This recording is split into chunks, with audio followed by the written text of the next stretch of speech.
Welcome in to the 52nd episode of the Southern Boy Sports Podcast. My name is Drew Hollings. My co-host Ben Clay. What's going on, guys? Episode 52. Ran some tests. We're on a new recording system here on episode 52, Ben.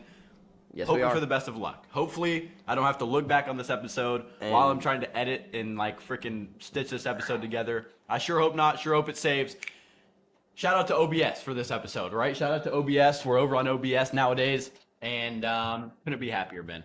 Right. I will tell you the amount of times that we've had to record for like 3 hours. Yep. It's some of these can get lengthy. Yeah. You know, when we forget the mics and stuff like that. So it happens. I think we have it figured out. Sure do. I think we have it figured out for the future. Yep. I hope the video is better quality for y'all. We hope it's better. We do.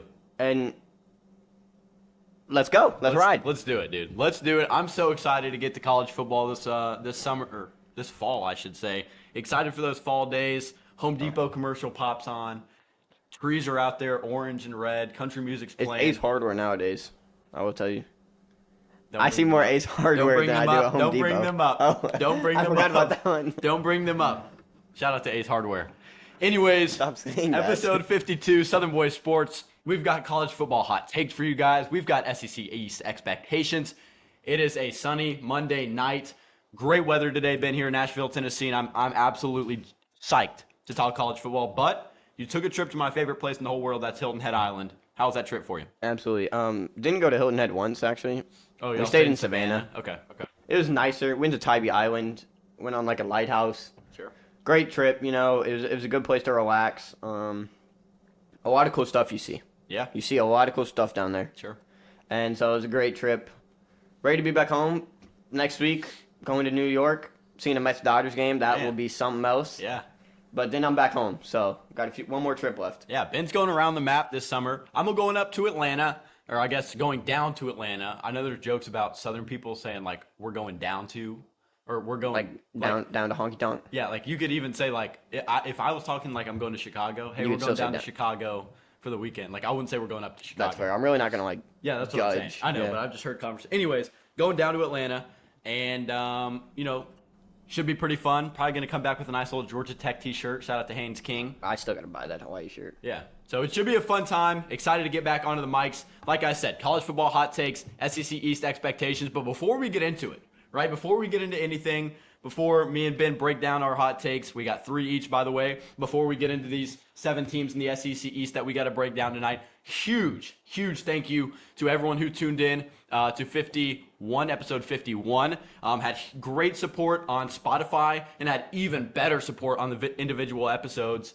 and those little cuts from episode 51. Great Going to continue to do that. Got a lot of views on those. And look, if you're Mr. Beast watching this and you say 300 views, that's not a lot. Big step up, right? Mr. Beast is not watching, but big step up for us, moving in the right direction. For sure.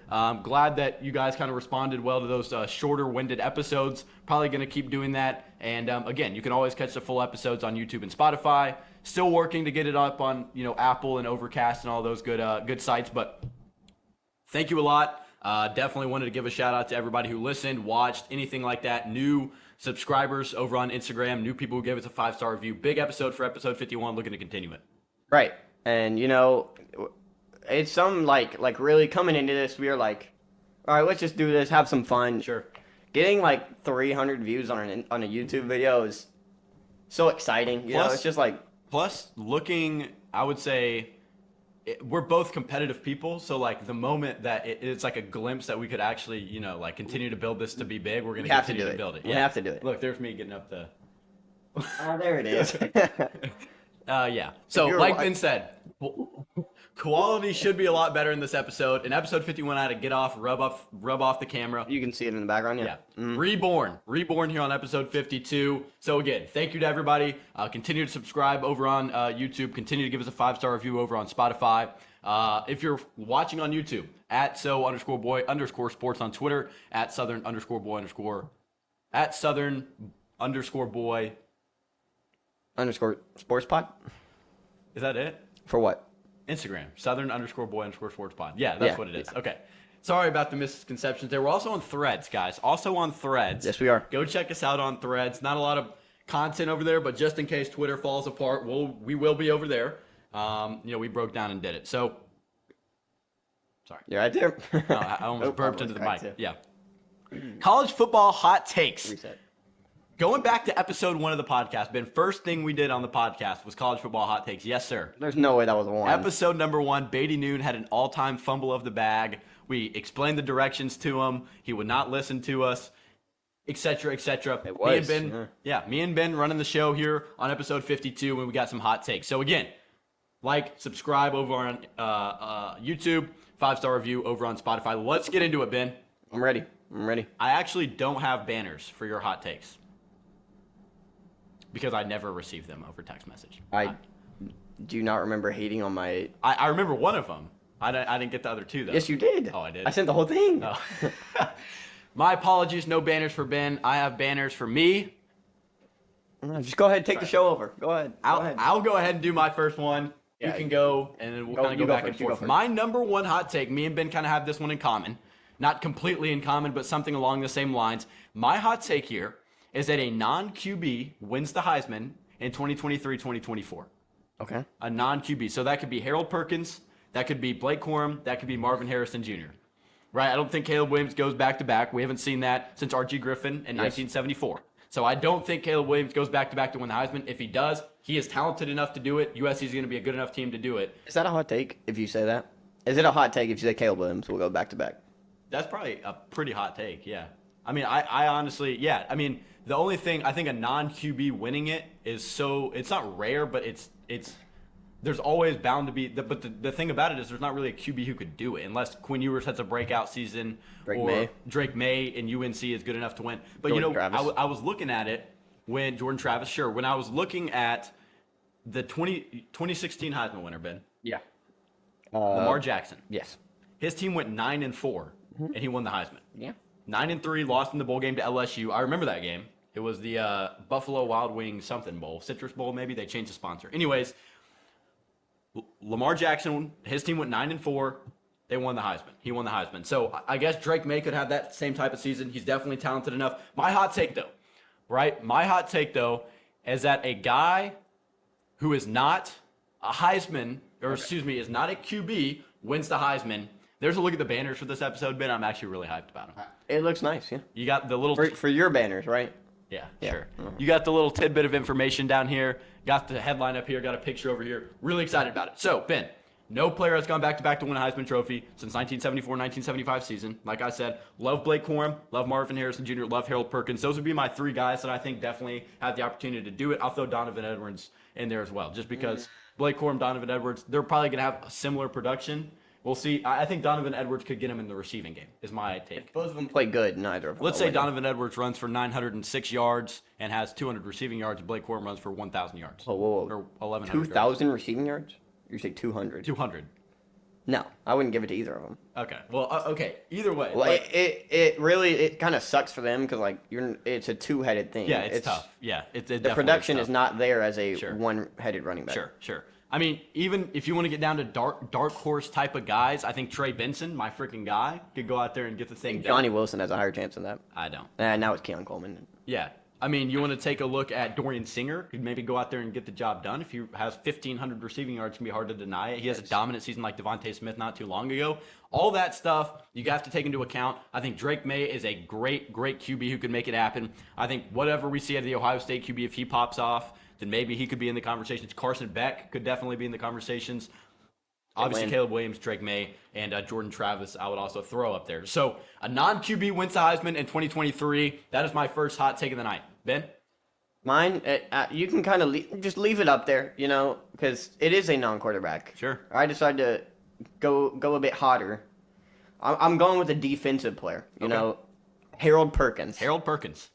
True freshman, 7.5 sacks, 3 forced fumbles, and a pick. He can literally do everything. Yeah. If he has the production that he's on pace to develop, they develop him well, and he is the star of that game or of that team. LSU wins 11 games like we could see it happen. 11, yeah. It could happen. I agree.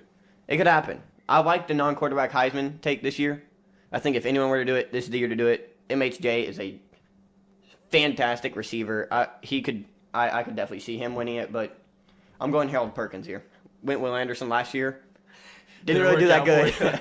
for But I'm going Harold Perkins this year. All right, Harold Perkins for Ben's Heisman here in 2023. I got a non-QB winning it. Didn't really specify it as much. That is our first hot take of the night. All right, let's get into number 2. My number 2 hot take of the 2023 season is spicy. Oh. Okay? It's freaking spicy, boys. It's spicy. Let's go with the UCF Knights, Ben. The UCF Knights making the Big 12 championship in their first year as an affiliate school. Hop on the Gus bus. A solid running back room, a Power 5 QB, and a Power 5 head coach in Gus Malzahn. John Reese Plumlee, absolute demon. I know we both love the guy. He plays baseball, which I love, and he plays football. He's just a stud all across the board. Grown man at the QB position for UCF.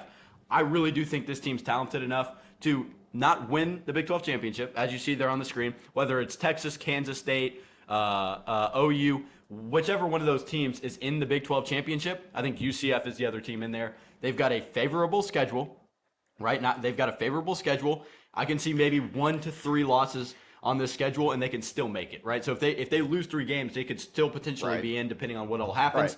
Texas Tech, Oklahoma, and Kansas State are 3 of the toughest games on the schedule. So let's say they go out there and they go 10-2 with losses to Kansas State and Texas Tech, and Oklahoma and UCF are competing, then UCF still gets in. You know what I mean? Something like that. Not that it's actually going to happen. That's not my take, but something like that. Even if UCF goes out and loses 2-3 games, I honestly think UCF is the most well-equipped new team in the Big 12. I think they got what it takes, and I really do like Gus Malzahn. Obviously kind of fell off at the end of his Auburn career, but Central Florida, I know there's a big rage on Twitter because UCF fans don't like being called Central Florida. So Central Florida going to the Big 12 championship in their first year. You made him happy, and now you made him mad. Yeah, I know. It's kind of interesting. Like, this take, it 100% could happen. It's weird.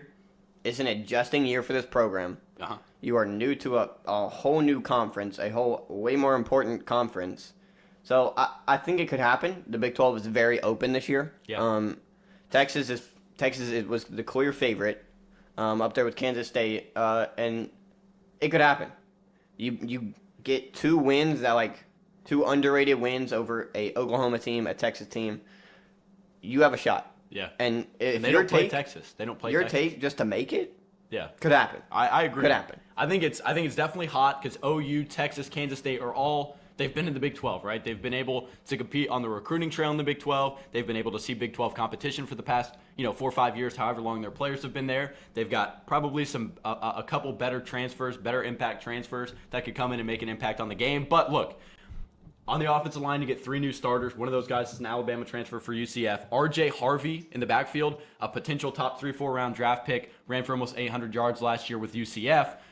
Isaiah Bowser is gone. I know they've got a couple guys to replace him in the backfield, but R.J. Harvey's turn. You could get a really, really fun option with John Reese Plumlee back there because he's a definite dual threat. Yeah. And look, I like UCF.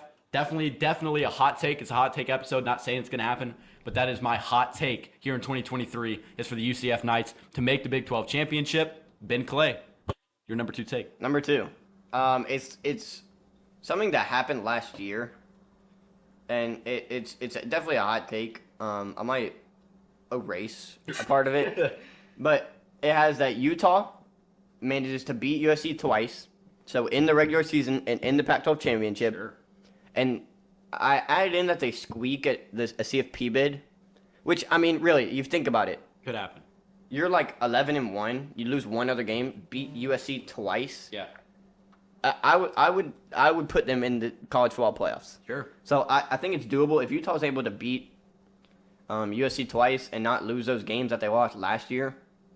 They can do it. Yeah. I mean, I think that's honestly.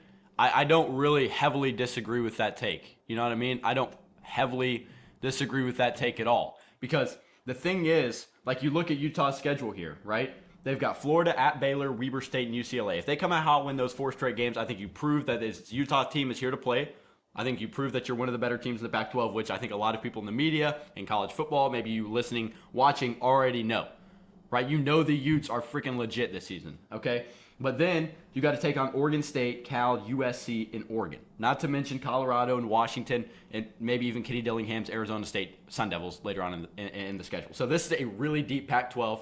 I think anyone who's kept up with college football this offseason knows it's probably one of the deepest pools of good teams in the Pac-12 that we've seen in a while.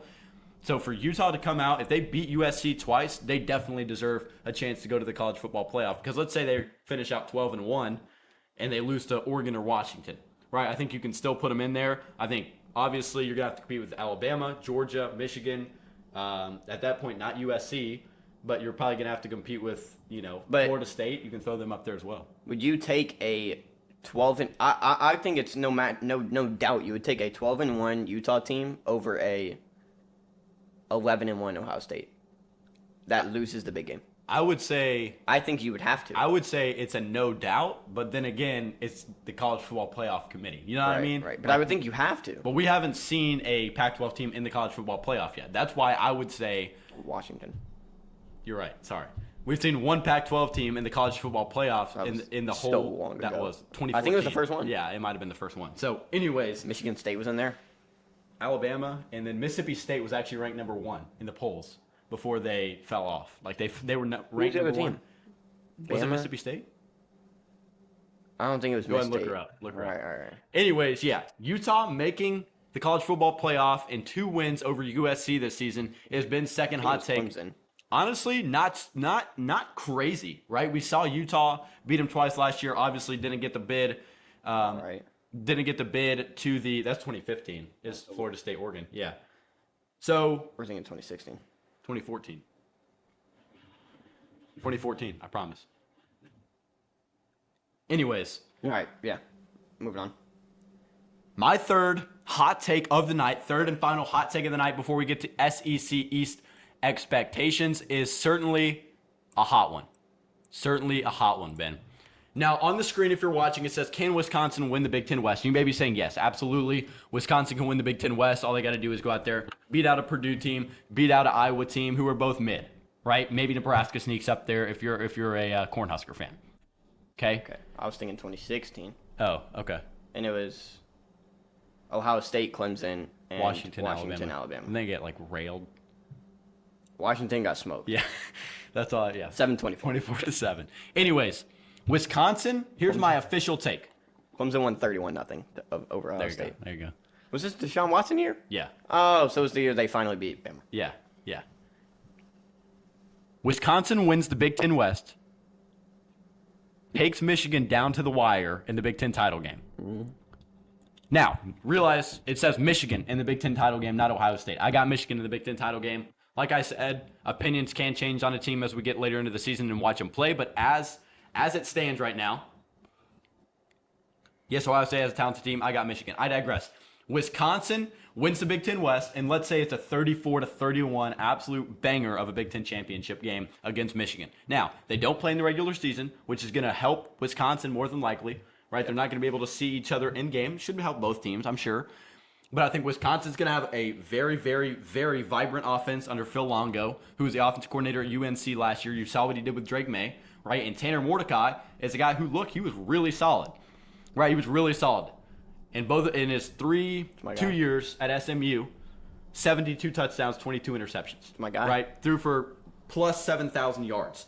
Braylon Allen, great. Luke Fickell has bought into this program, Ben, in my humble opinion. He was out there on the sideline in the Guaranteed Rate Bowl. He accepted the trophy with the team. He's been a part of this program. He's really, really active on Twitter, social media about saying, hey, look, this is my team. I'm proud to be at Wisconsin. I think he knows how to win. He was at Ohio State with Urban Meyer. He was at Cincinnati and took him to the college football playoff. So I think Wisconsin is a team that can compete in year number 1 under Luke Fickell. I think they got the talent to do so, especially been in the Big Ten West, because the division is so soft. So soft. Yeah.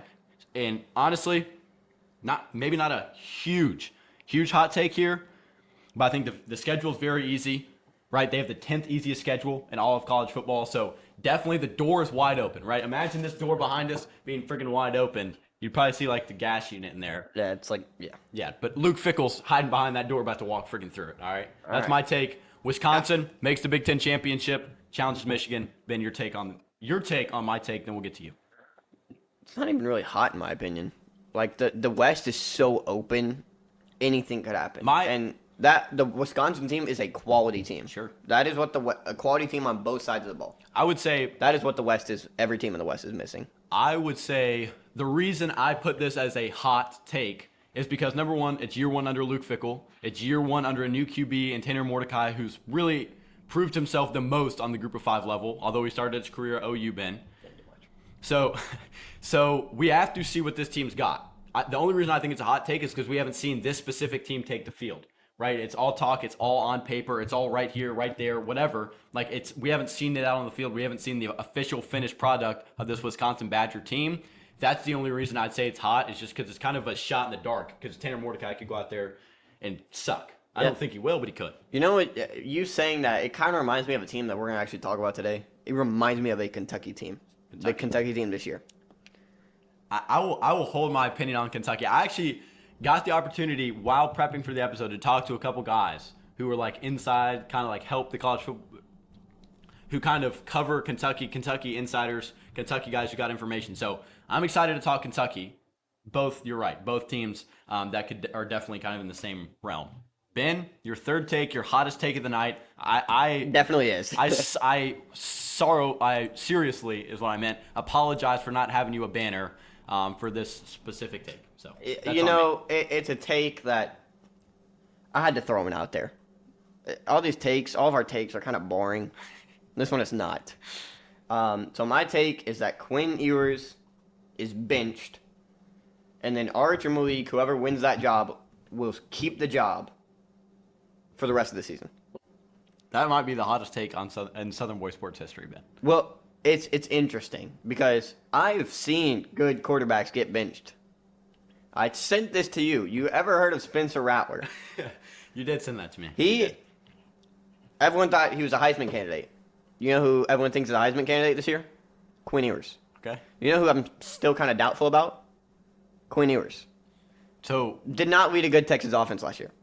So I think this could happen. You know, I said it about Stetson Bennett last year. you did say it about Stetson Bennett last year. But I think the fact that Malik Murphy and Arch have looked like dominant quarterbacks, like on a whole nother level.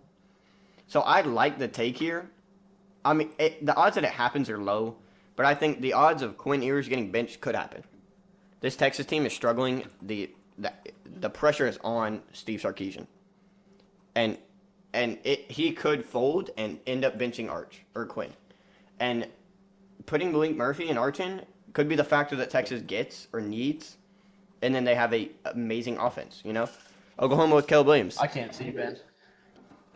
The offense. I apologize. I'm trying to put this banner up. I can't see jack crap. The offense was a different monster with Caleb Williams running it than what Rattler was. So, you know, it could happen. And so I like the take here. I know it's doubtful. I know it's a very hot take, but I like the thought of it. And yeah. Oh, spoiler. Yeah, I mean, they know we're talking about the SEC East. I know. Sorry. I'm really breaking down. I could not. Wow. My eyes were straining, dude. I couldn't see anything. Right. But I think that was the hottest take of the day. Yeah. Maybe Harold Perkins winning Heisman. It was smoking hot. Like, I put my hand on it. It's purple. Oh, after really? that, you Yeah. know what I mean? Yeah. Mhm. That's the kind of take. It made me lose brain cells while I was at it. Oh, okay. I'm kidding. When it happens, If it Quinn Ewers- happens, if it happens, I will personally. I don't know. What do you? if want it happens, we'll have a bet right now. I will host 10 episodes in a row. If it happens, I will. I don't know. All right, we have two things We'll going think on. of a bet. We'll think of a bet because if Quinn Ewers gets benched in favor of Malik Murphy or Arch Manning, That means I get to host 5 episodes. all right, you host 5 episodes in a row after Quinn Ewers Exactly. gets benched. All right. Episode whatever that is, whatever. Well, if he gets benched. somewhere That's in just the if he gets 60s. benched. All right, If Malik or Arch keep the job for the rest of the season, 5 more. no, you have to do something.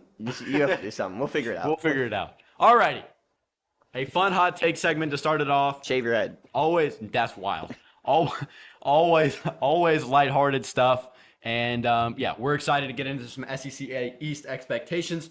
Before we get into it, Shout out to University Traditions. Code SBS15 will get you 15% off of your purchase over there at universitytraditions.biz. They got a lot of cool stuff over there. And I think they actually have a 50% off promo or they did the last couple days of July, or last couple days following the 4th of July. If you keep up with them over on Twitter at UNIV Traditions, they always have super, super cool promos, always keep you in the loop to rock your state pride. So make sure, go over there, do that. We got the College Station collection right there by Ben's head, and super hyped to be partnered with them. So make sure to go check them out. Second off, make sure to go check out laststandhats.com. They got officially licensed Texas gear, whether it's golf polos, hats, stuff for the wife, kids, anything. Really, really versatile stuff. Really, really cool looking stuff over there at laststandhats.com. So code Southern Boys will get you 10% off your purchase over there. Follow them over on Twitter as well, and I'll link that into the description of the Spotify and YouTube episodes. Ben, anything else before we get into these SEC East expectations that honestly, the fans loved them They did. They love the SEC West ones. They love the SEC West ones. I'm going to break them up into separate videos for you guys at home. And so if you're watching one of that, go ahead and subscribe. But Ben, are you ready to get into it? I'm so ready. Who do you think we're going to go? It's Vandy. Just like we did on episode 51, we're going to go in order from 7, 6, 5, 4, 3, 2, 1. And we're going to get into it. All right, we're going to get into it. It's Vanderbilt. Yep. It's Vanderbilt. You called it. It is the Vanderbilt Commodores. Nice little banner, dude. I love that AJ Swan right there. I actually met AJ Swan. I meant to because on here I can actually go like this and like drag stuff. So I was gonna split screen it with a picture of AJ Swan. Unfortunately, I forgot. And Unfortunately, I wasn't there. yeah, and it was actually not me and Ben. But I can't talk. Distant from common belief. There we go. It was not me and Ben at Buffalo Wild Wings that night who met AJ Swan. It was me and my buddy Henry who met AJ Swan. I got a picture with him, posted it over on Twitter. AJ Swan got at me. He was like, dude, nice to meet you, whatever. Vandy fans on Twitter, nice people. Everything I post Vandy on Twitter gets 20 plus likes. They are I'm not nice kidding. people. They are. You know, for people who live in Nashville, they don't have much to talk about, but they still don't talk. Like, some fans, like, Sure. like Sure. they'll get like 6. Like Oklahoma fans that go 6 and 6. Yeah. and, like, think they're on Tennessee top of the fans do good one year and think they're like Joe Milton's Heisman candidate. But they're good fans, They know that they suck sometimes. world. This and season, they- maybe not so much. No, I'm just saying. we'll get to Vandy Yeah, we will. now. So yeah, go ahead.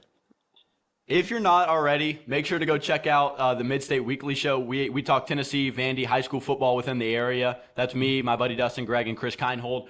Chris, big Vandy guy. All right, he had Vandy going 7-5 this season. I personally do not have them that high, but I can see a lot of people inside Vanderbilt and a lot of people in the media can see them going bowling. I don't think it's that hot of a take, personally. I don't think it's that hot of a take. It'd be the first time they went bowling since 2018, though. Let's jump into it. All right, we got a ceiling, we've got a floor, we've got a prediction. That's going to be a nightmare to edit because I introduced Vanderbilt and then just talked about random things. Oh, that is fair. Vanderbilt Commodores. I need to stop drinking this. It's making me burp. 7th team in the East. Ceiling for Vanderbilt, 9-3. Floor for Vanderbilt, 3-9. Prediction for the Vanderbilt Commodores officially here in 2023 is 5-7. 5-7 for the Vanderbilt Commodores. Wins against Hawaii, Alabama A&M, UNLV, Wake Forest, and Missouri. My losses are Florida, Kentucky, Tennessee, South Carolina, Ole Miss, Auburn, and Georgia. All right. I got toss-ups against Kentucky, Florida, Auburn, Missouri, and Wake Forest. A lot of toss-ups for this Vandy team. I think they pull it off. Against Wake Forest. What did you say the ceiling was? 9-3. Not happening. 9-3. I said my ceiling was 6-6. I'll give them 7-5. Floor 3-9. My prediction is 4-8. Do you think they take a step back from 2022? Yes. Okay. Well, here's the thing. Go ahead. I had a bunch of toss-ups. Mizzou is a toss-up. Auburn, toss-up. Yep. Wake, didn't think was a toss-up, but I guess you want to say it They is. have no Sam Hartman. They are a new team. We haven't seen him play. We haven't. We have seen more out of AJ Swan, lose. Will Shepard, and that pretty. It's a toss-up. It's a toss-up. If you lose Sam Hartman and A.T. Perry, that's a toss-up. Yeah. So I got wins against Hawaii, Alabama A&M, UNLV, and Kentucky. Okay. Losses to Wake, Mizzou, Florida, Georgia, Ole Miss, Auburn, South Carolina, and Tennessee. Okay. Florida is also a toss-up. I would say, yeah. My toss-ups for them, as I said, Kentucky, Florida, Auburn, Missouri, and Wake Forest. I'll explain my ceiling because I know that might have come off a little crazy that my ceiling is them at 3 losses because it's Vanderbilt and a lot of people are going to say no freaking way, right? Because here's the thing. If they win a game against Florida, there's 6. If they win a game against Kentucky, there's 7. If they beat Auburn, there's 8. And if they beat Ole Miss, there's 9. They were in the game against Ole Miss last year. It was 21-21 or something like that. I was watching that game. And they let the game just slip away from them. I think a new team in Vanderbilt who's got a couple veteran guys coming in on the defensive side of the ball. We'll talk about them more in depth, their roster more in depth here in just a second. But I think there's if you lose 3 games, Tennessee, South Carolina, Georgia, again, best of the best case scenarios for Vanderbilt this year. But I think the ceiling way up here for Vanderbilt is 9-3. All right, like I said, prediction 5-7. Clark Lee, 7-17 in 2 years at Vanderbilt sounds terrible, right? It sounds terrible. If I was a Vanderbilt fan with Clark Lee as the head coach, I would be ecstatic though. Like what he's done is awesome, right? What he's done is awesome. It doesn't have to be a 9 or 10 win season this year, 8, 9, 10 win season for Vanderbilt fans and they shouldn't be not content with a 5, 6 win season. Like you said, I think I would be a little bit more upset if it went to your side of the prediction in 4-8, but it is possible, right? There is potential for a lot of wins this season. I don't think it'll happen, but I don't think like I said about Hugh Freeze, I'm not lighting the man's seat on fire if he goes 5-7 this season. AJ Swann has the potential to be a really good QB. Threw 10 touchdowns, 2 interceptions in 9 games last year, over 2,000 yards. AJ Swann needs to get the touchdown numbers up, but he was solid enough with a solid running back, right? Offensive line should improve a little bit just because of experience this season for Vandy. And I think A.J. Swann has got the opportunity to come out and prove himself for his junior and senior year in 2024, 2025 when this kid can go out and really compete and really say, look, I'm one of the better quarterbacks in the SEC. I'm an all SEC third team, second team quarterback. Does it happen this year? Probably not. But you've got a great backfield this year that's being super, super slept on, right? That's Cedric Alexander, standout true freshman who spazzed in the spring game. That's Chase Gillespie with nasty speed and Patrick Smith, who brings a veteran presence in the Commodore backfield. So I'll get to him just a little bit more, but I think A.J. Swann, I think Cedric Alexander, I think Will Shepherd. You got a couple other guys out wide, Quincy Skinner Jr., all those guys, poster boys of this Vanderbilt offense. If the defense can get better, which they did through the portal, we'll talk about them in a second, no reason this Vanderbilt team can't go bowling. Like I said, I still got them losing 7 games. Right. And the main thing for the Vandy organization and the fans is never forget you're in the SEC.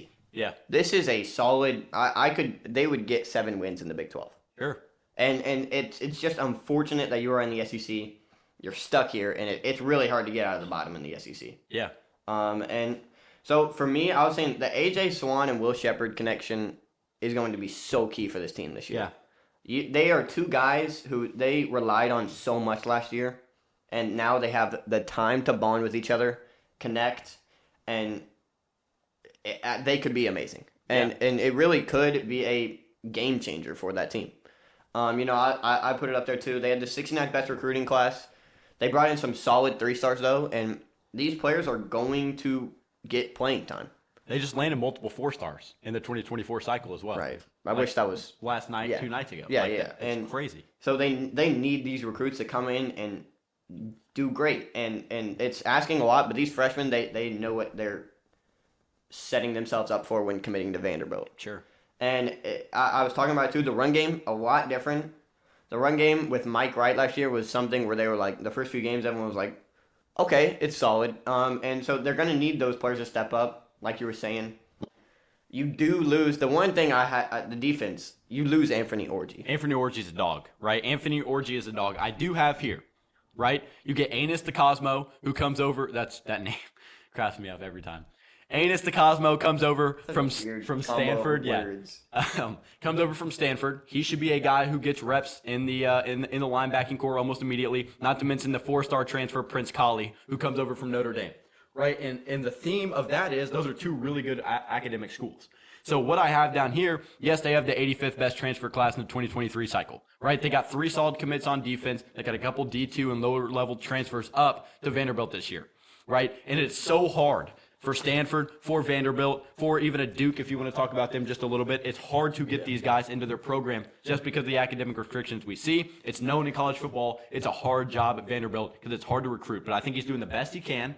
I think if you continue to bring in, develop guys, right? Because that's what I said. If you like I said, Mid-State Weekly, we're talking about Vanderbilt, and I said, look, the thing about Vanderbilt is they're not going to get a plug-and-play guy from Georgia who's a 5-star, right? You're not going to be able to go into these recruiting hotbeds at IMG, right? And even you want to go down to like Warner or Robins, you want to go over to like Florida, Texas, go out to California and get a recruit. It's going to be tough. It's going to be tough because of the recruiting restrictions you have.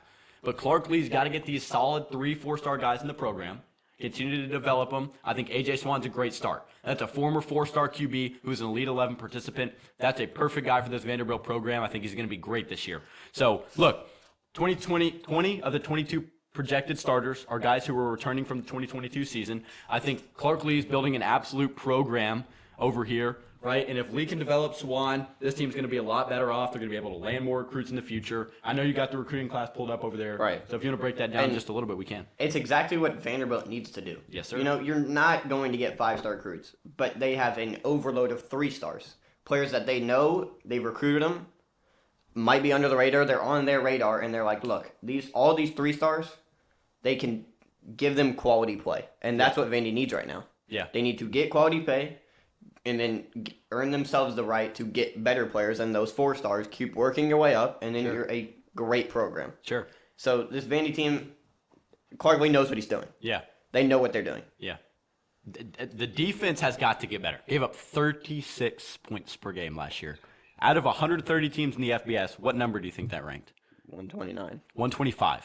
125 out of 130 in defense points allowed per game last year for the Vanderbilt Commodores. That's bad. That's really, really bad. The tackling, speed on defense has to get a lot better. I think you did that with Prince Colley, and I think you did that with Anis Cosmo. I think those guys are going to fill in a little bit.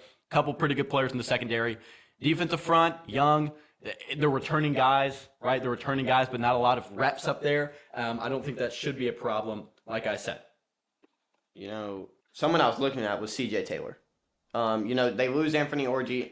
C.J. Taylor last year had around, I don't remember, but he was like their second leading tackler.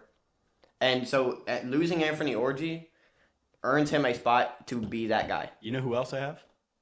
The Patterson brothers.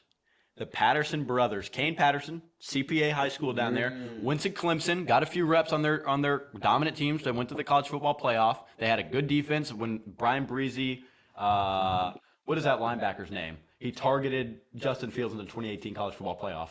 Skalski. It was something like Warren white guy, you don't want to number run it. 47. Yeah. I can't remember his last name. Anyways, he played with those guys, right? He's got experience. They're experienced linebackers. The linebacking core shouldn't be a problem. I think the defensive front shouldn't be a problem. They got to tackle, got to use their speed to their advantage. All right, before we get to the number 6 team in the SEC East, expectations. I'm going to continue the trend, give expectations for each team. Win at least 5 games. If I'm a Vanderbilt fan and they win 4 games, I'm a little bit disappointed. I have to say so because Clark Lee set the bar here. He's got to reach that bar once again. As long as Lee doesn't take a step back in 2023, I think Vanderbilt's in a fine spot. Right? I think they're in a good spot. It's not out of the question to go bowling in 2024 with their schedule. Not out of the question in 2023 either. Right? Just need to see some more things from this roster. Love what Clark Lee's doing. If you're a Vandy fan watching on the cut version from YouTube or listening or watching, trust in Clark Lee. I like what he's doing. We're gonna get Billy Derrick on freaking episode 53. I'm so teed for that interview. I love having Billy onto the show, so I'm excited about it. On the topic of Nashville, before we get down to the number 16. On the topic of Nashville, Mookie Betts, Ben. Mookie Betts of the LA Dodgers. Ben's favorite team, actually, is the LA Dodgers. yes. Say what you would like, but no. No. Mookie Betts in the home run derby tonight. Ben's rocking the Mookie Betts jersey He's this about to afternoon. lose, so it'll be fun. You know what happens if you're watching Tuesday, Wednesday, Thursday, No, it's almost whenever. That's what I'm saying. If you're watching or Oh listening, yeah, in they've advance, seen it already. yeah, it's going on right now. So Mookie Betts is who Ben's cheering for. He's probably about to get smoked. So Yeah. who's in the lead? Well, he has 45 seconds to get 17 home runs. Okay. So he might be done for. Throw me and Ben out there, a little Southern Boy Sports Classic. You know what I mean? Could you imagine neither of us celebrity home run? neither game? of us have hit a home run. You know, I actually saw Zach LaVine on the Seattle Mariners I know. I saw. field, and somebody posted like, Yeah. NBA, basketball players are good at NBA everything, players yeah. can really do everything, and it was like 250 fences Yeah. and like 25 miles an hour. Anyways, let's get to number 6. Let's get to number 6. I feel like I might make a few people mad here. Depends on who you put. The Florida Gators. The Florida Gators might make Gator fans mad. I've seen Gator fans open to dropping a few games more than expected this year. I've seen people hating on Billy Napier, and I see people loving Billy Napier and loving what he's doing. I love what he's doing on the recruiting trail, right? Good thing we're not ranking teams on order of the future of their program and what recruiting classes they're bringing in. We're ranking teams on the now. We're ranking teams on the now, right? We're ranking teams on their 2023. We're predicting their 2023. And this Florida Gators team is not good. They're not good, all right? Ceiling for Florida, 9-3. Floor for Florida, 3-9. Prediction for Florida, 5-7. 5-7. Wins against McNeese State, wins against Charlotte, win against Missouri, win against Vandy, win against South Carolina. And I honestly sat there for probably 5 minutes staring at my computer screen, deciding if I should make this a 4-8 football team and drop that South Carolina game down to a loss. I couldn't do it, and I'm going to say this. I'm not completely sure that South Carolina game is going to be the 5th win, but they will get a 5th win. I think this Florida team is a 5-7 football team. I don't think they go 4-8. I don't think they finish last in the SEC East. Could it happen? Sure. But I don't think this is a 4-8 football team. All right. Losses, I think you suffer a loss to Utah in week 1. I think you lose to Tennessee, Kentucky, Georgia, Arkansas, LSU, and in rivalry week against Florida State. Give me a toss-up against Kentucky, Vanderbilt, Missouri, and South Carolina. Like I said, South Carolina, huge toss game. Vanderbilt, you get at home. That's why I counted that as a win for the Gators. And then Missouri, Kentucky, South Carolina, my other 3 toss-ups. Ben, your take on the Florida Gators. Well, you said they weren't, but I put it 4-8. I put the 4-8 team. Look, the ceiling 8-4, floor 4-8, and I say they going 4-8. So I have them at their minimum. They're a respectable team. I have to say this about every team. You're in the SEC. Sure. You're a quality team, but you're in the SEC. Wins against McNeese, Charlotte, Vandy, and this one's not going to make you happy. It's going to be Arkansas. Okay. I thought you were going to say Tennessee. No. Losses to Utah, Tennessee, Kentucky, South Carolina, Georgia, LSU, Florida State, and Missouri. Okay. And I will say this is a very tough schedule. I have right here, tough schedule, underlined in all caps. It's a very really, tough schedule. really hard schedule for Florida, right? I would almost be more inclined to say that Florida beats Tennessee than they beat Arkansas.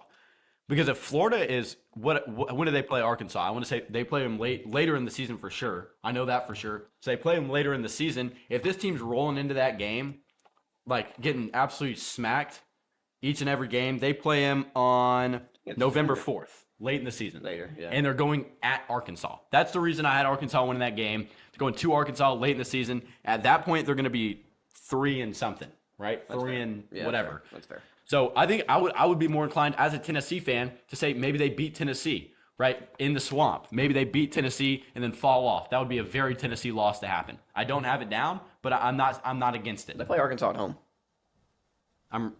Because I'm stupid and I'm looking at Arkansas' schedule and it says at Florida. Yeah. And I was thinking at Arkansas. Yeah. Okay. Turn Anyway, the tables maybe. Could. right after Georgia. Though. I think the ceiling for me is 9-3, as I said.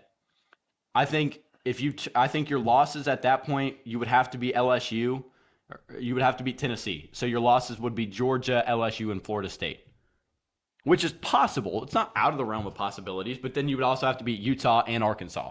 So I think 9-3 is the absolute best case scenario. That's Graham Mertz slinging it. That's Montreal Johnson and Trevor Etienne freaking going in the backfield. Yeah. And that's their freshman wide receiver, Andy Jean, and a couple of their wide receivers coming along to be stars. Okay, that's the best case scenario for Florida. But my opinion, Napier in year 2 as a Florida Gator head coach misses a bowl game, right? He misses a bowl game, and I think he could be on a hot seat after the season with just 11 combined wins in 2 seasons.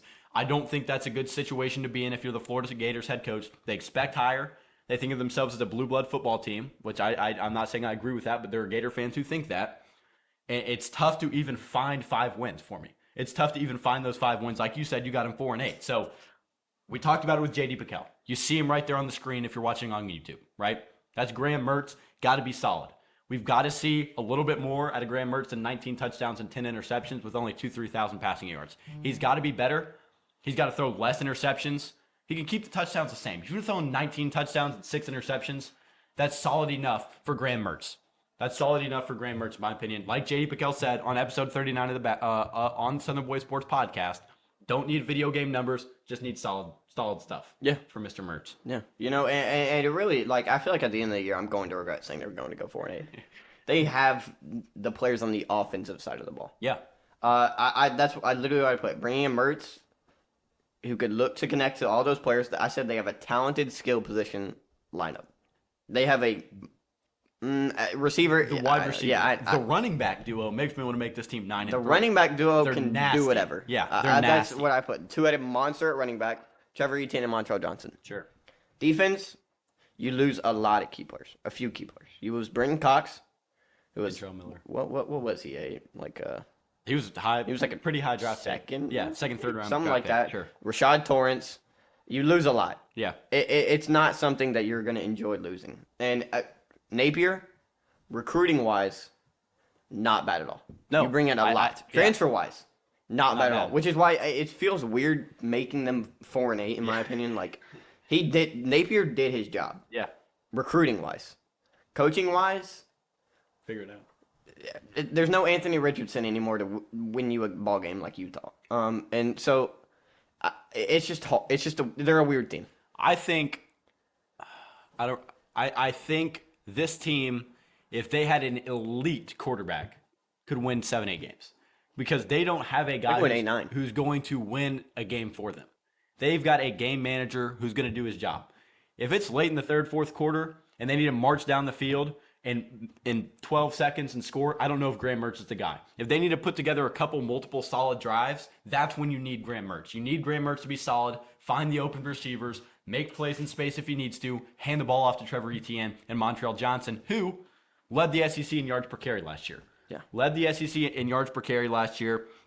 I really like him. I really like the backfield. You got to let him eat, right? You got to let him eat for sure. I was trying to find, the OC Rob Sale runs a great running back duo, right? He's really good with running backs. He's produced a lot of good running backs to the league and stuff like that. So I believe in Rob Sale Pierce, to do his job in the backfield, right? I'm not completely sure what he's going to do with Graham Mertz, what he's going to do with Ricky Pearsall, Caleb Douglas, Marcus Burke, right? In the true freshman Andy Jean. Those four guys are going to have to help Graham Mertz in the most they can. Right, they're gonna have to help him in the most they can. Like you said, Ben, 16th best recruiting class in college football, though. I was like 2025, something like that. This team could be scary. You bring in this year. They brought in like 2 4-star receivers on the offensive side of the ball. You get DJ Lagway, who you are so high on. DJ Lagway, I can't wait to see him. I cannot wait to see him. This team could be scary. So look, Florida fans, you might be mad at my 4-8, but I'm telling you. I trust in y'all. I trust what Napier's doing. We're gonna get to the comments on this video. It's like, It's gonna be like 4-8. Are you freaking you're kidding me? hating. Yeah. It's gonna be like Jim John Johnson with like a Coors Light and a backward hat, and he's bald on a boat. And he's gonna be like 4-8. My Gators are going 10-0, buddy. 12-0, buddy. Didn't know. Yeah. Anyways, look, like you said, Ben, they bring in a great transfer class, top 20 transfer class in college football. They bring in R.J. Moten, Ronald Nunnery, Deuce Spurlock, Cameron Jackson. Cameron Jackson, absolute beast up front. He's going to be one of the guys who's going to lead this Florida defense. He has got what it takes. He's a transfer from Memphis. I watched a little bit of his film prepping for the episode, and I really like what I saw out of him. He's a big guy. He's going to cause a couple double teams, open up a few other lanes for some Florida Gator pass rush. And defense is solid. Like you said, Ben, lost a couple guys to the NFL, but Justice Boone, Cameron Jackson, Chris McClellan will clog lanes, get some pass And rush. it's absurd because, like, we were talking about this running game. They brought in 5 transfer O-linemen. I know. I know. Why are they 4-8? Yeah, I know. Why are they 4-8? I think the reason they're 4-8 is, yes, they bring in people. Yes, they bring in a majority. They kind of overhaul this offense from last year. The wide receiving corps is not good. I would say it's in the bottom half of the SEC out of what we've seen out of the guys so far. Then again, anybody could pop off. They lose Xavier Henderson to Cincinnati. Okay, that sucks. The team is, yes, you get a lot of names. I don't know how talented the team is.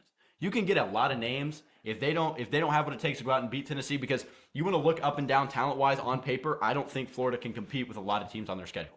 If they come out and show us they're a nitty-gritty team who's going to come out and somehow win ball games, which, like you said, they bring in the offensive lineman to do it, Maybe they come out here and they prove us wrong. They win 8 and 9 ball games. But I'm sticking with 5 and 7. I don't know if they've got the talent to do what it takes to come out here and be a really, really competitive SEC East team. Like you said, though, you lose Osiris Torrance up front, right? He was an NFL draft pick. Right. He was a demon. He was high up, yeah.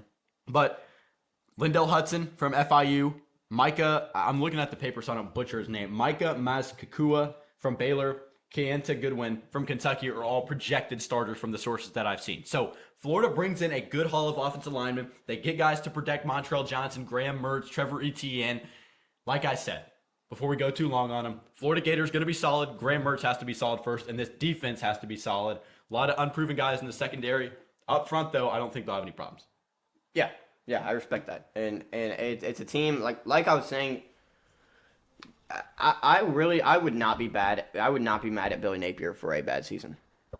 I know he's been on the hot seat, and here's the thing: bad season in terms of 5 and 7, 6 and 6. Well, and the other thing about it is Dan Mullen didn't bring in a QB past Anthony Richardson. So I'm saying he's kind of screwed. Billy Napier has had to figure it out.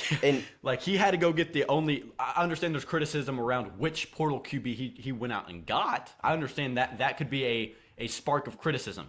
But you went out and you got Graham Mertz, which is quite honestly all you can do, because then you go out and get a 4 or 5 star recruit in DJ Lagway to come in, which is quite honestly all you can do with your hands tied, because Dan Mullen kind of puts you in a sticky situation. But you get a 5-star QB in DJ Lagway, who's got the potential to be a really, really good QB. So I think Billy Napier taking the right steps on the recruiting trail. If I'm a Florida fan, if I'm a college football fan, if I'm the AD at Florida, I cut him a little bit of slack, let him get his own players into the organization, into the team. He did it with Andy Jean. He's really hot on the recruiting trail right now this summer. Yeah. I think you got to let him cook. Trust. Expectations, like I said, I think the expectations should be to win 7 or 8 games, just because Florida's expectations are always so high. But I think they fall short. I think the schedule is really hard, and it's going to be tough for Florida to go out there and prove a lot of people wrong. So I think Billy Napier, unfortunately, will be on the hot seat after year 2. I don't think he should be, but I think a lot of fans in the pressure at Florida is going to put him there. I got to go in 5 and 7. Ben, you got to go in 4 and 8. Let's move on. All right, let's move on to the next team here in the SEC, a team that I'm really so psyched to talk about. Stoked to talk about here on episode 52. It's Missouri. Did I guess it? You did. I did. The Missouri Tigers, you see there, led by the man, the myth, the legend, Luther Burden. That reminded me of Beatty Noon right there. The man, the myth, the legend. Have you ever heard his voicemail? No, I have not. Is it really the man, the myth, the legend, Baby Noon? Should I call him? No.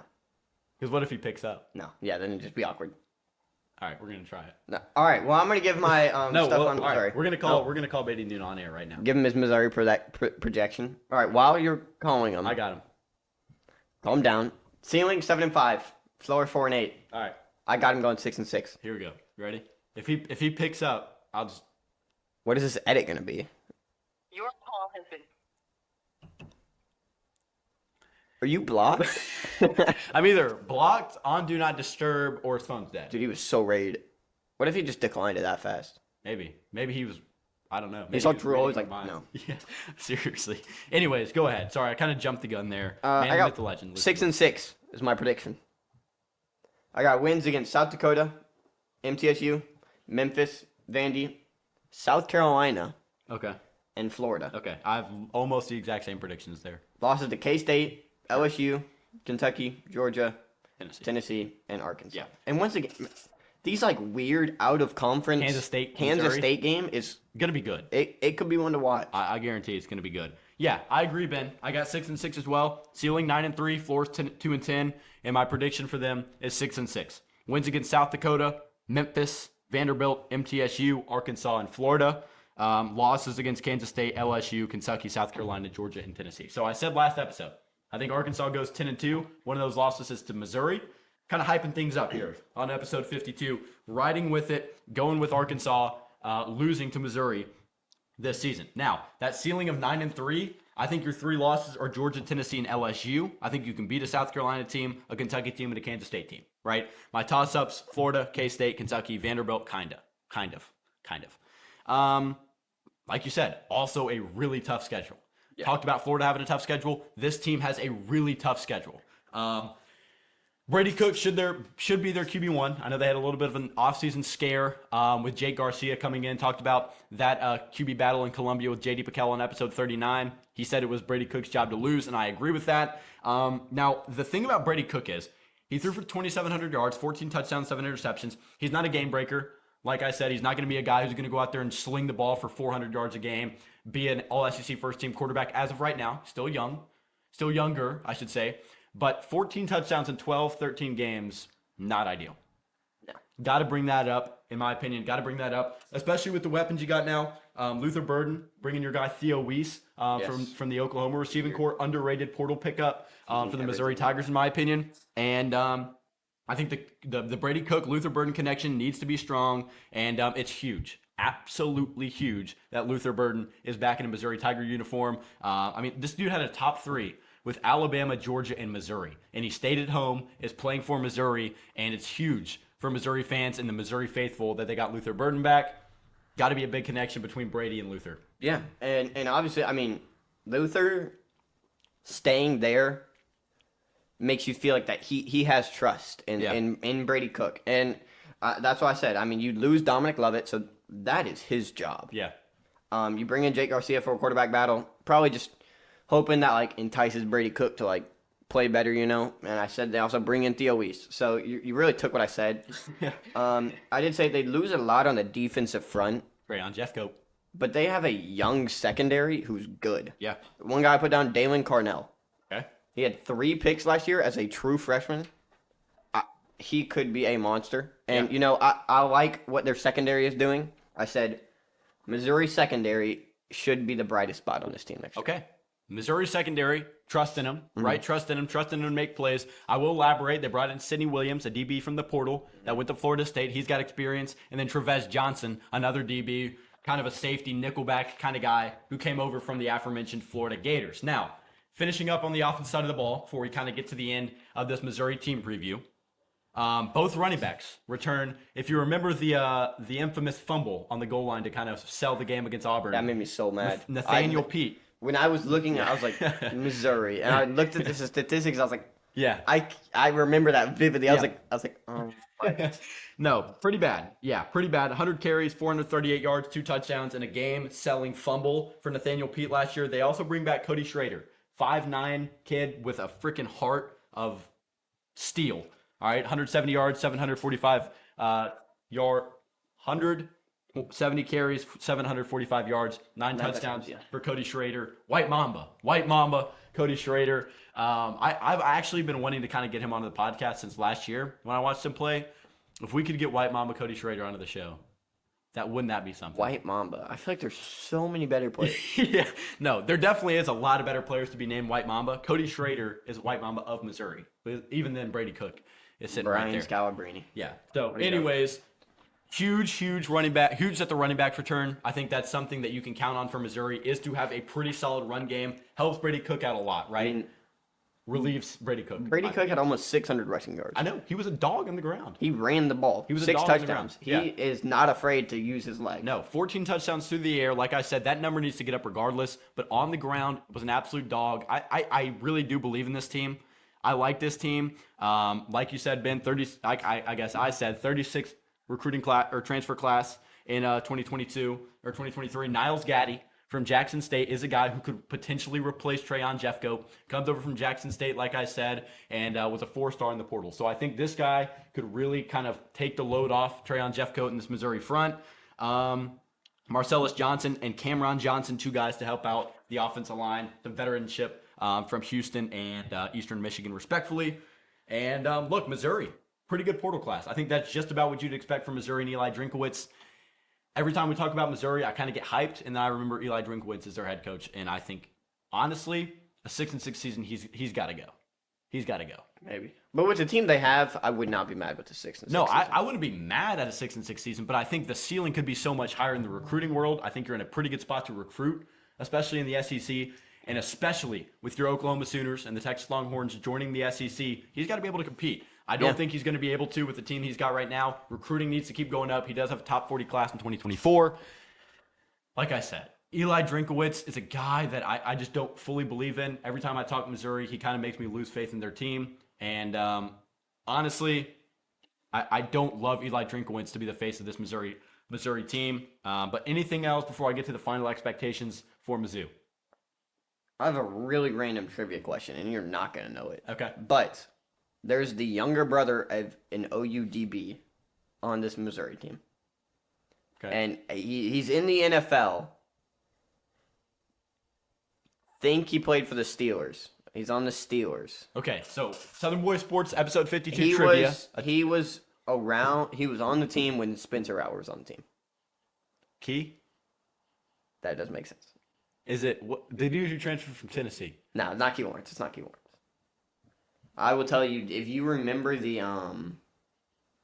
Florida game. Oh, I thought you were saying the Nebraska No, game, the one hand. The Florida. It's not DJ Graham. He's a receiver now. Actually, I know he transferred. If you remember the Florida game when Kyle Trask threw like 4 picks against us, I couldn't you recall. remember him. Who is it? It's Drayden Norwood. Okay, I do. Was he number 9? Drayden Norwood. I think it was like 13. Okay, But he had the pick 6 in the Florida game. Yeah, I was so happy. I've never been happier. I'm sure Florida fans were happy to be in that bowl game as well. Oh yeah, no, Really we are. weren't SEC level, and then we whooped them. That might have been my. That made me so happy. Well, they also weren't playing Kyle Pitts Okay. that game, correct? Okay, calm down. No Kyle Pitts, no Kadarius Toney, but it doesn't matter. Okay, here I go straining for eyes again. You probably look so weird on the thing. do. I can't see nothing on here, dude. Oh boy, this is not good. That says Barium Brown, so you're big. Kentucky?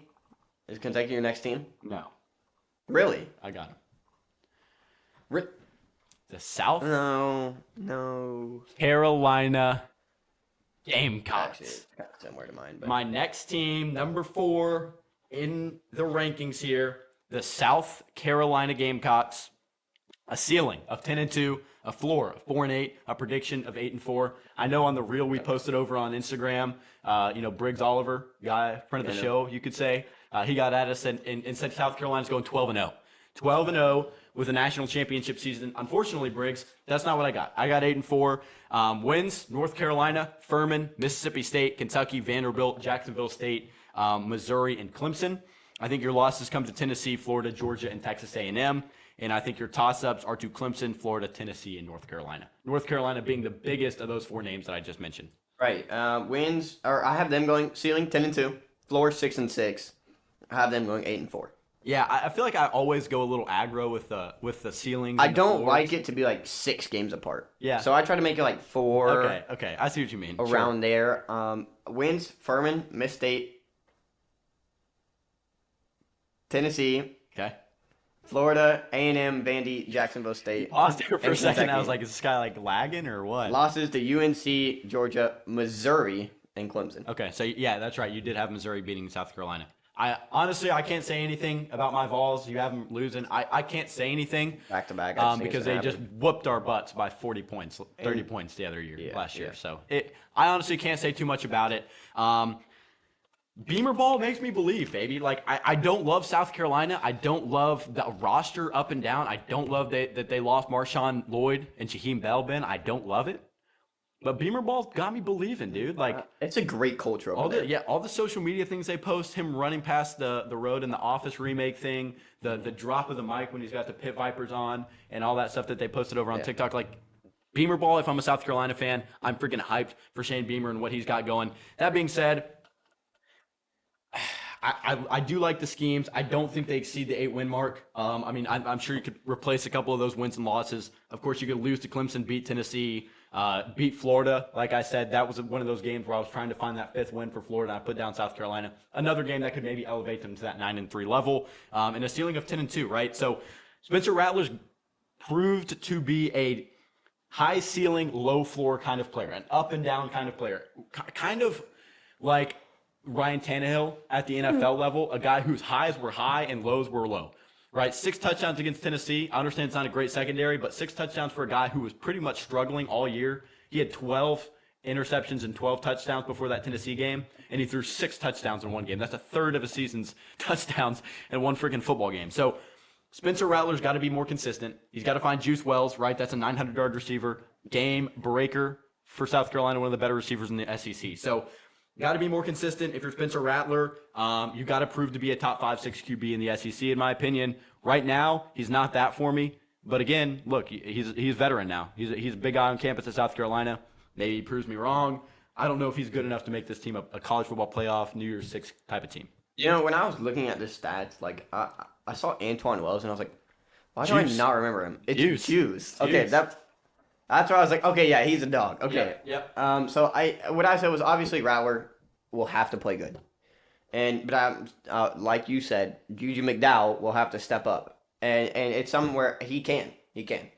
And so someone that I did talk about though, I did highlight is Nicholas Harbor, Okay. the 5-star athlete, true freshman. Yep. He could be a monster wherever you want him to. Is he playing defense? I believe he's I playing am defense. not sure, but Look he it can up. play wherever. I don't want to say something that I don't know. I'm And almost positive he's playing on defense. another player I brought up was it's on the defensive side of the ball. It's Nick Manwari. He had Always 85 brutal. tackles last year as a freshman. Sure. So I mean, he could be a dog, and Yeah. I just like him. I will check this. What was Yeah. I gonna look up? Go ahead and check it out. And Nicholas Harbor. Nicholas Harper. Yeah, sorry. Yeah, like you said, a couple impact players on defense. Great offense last year. I mean, that's 378 yards per game.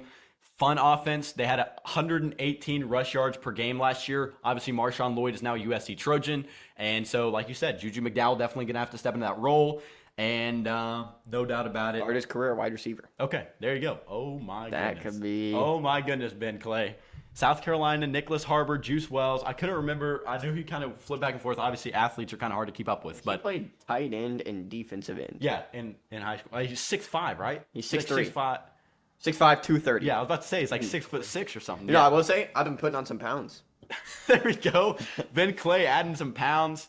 We're looking to make a district run next year. All Exactly. right, we got to have you bulked up. Exactly. Anyways, Mario Anderson, the backup running back, he comes from Newberry College, who kind of competes in the SAC conference of the D2 Yeah. level. Carson Newman's out there, Tusculum's out there, Wingate's out there. Familiar with a couple of those programs. So, like you said, Nicholas Harbor, Xavier Leggett, Juice Wells, all those guys going to be key receivers. Not to mention Eddie Lewis. He transfers in from Memphis, Rutgers, and a community college. So he's on his fourth school.